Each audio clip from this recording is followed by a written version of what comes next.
Viral oknum Satpam borgol driver ojol di leher, korban langsung lapor polisi.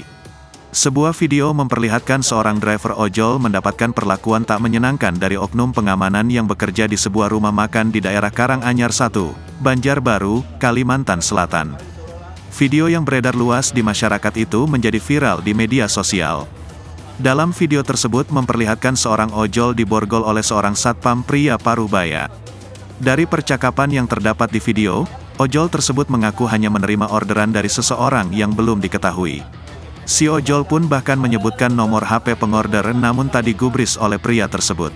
Pria tersebut malah melontarkan sebuah ujaran bernada ancaman. Peristiwa ini pun sudah sampai ke telinga pihak Polres Banjarbaru. Pihak kepolisian langsung mengambil tindakan penyelidikan. Kalau ngambil duit nih kamu. Nah. Kamu disuruh siapa tadi? Kita tahu Pak ini nomornya Pak. Hah? Tunggu Pak lah. Ya.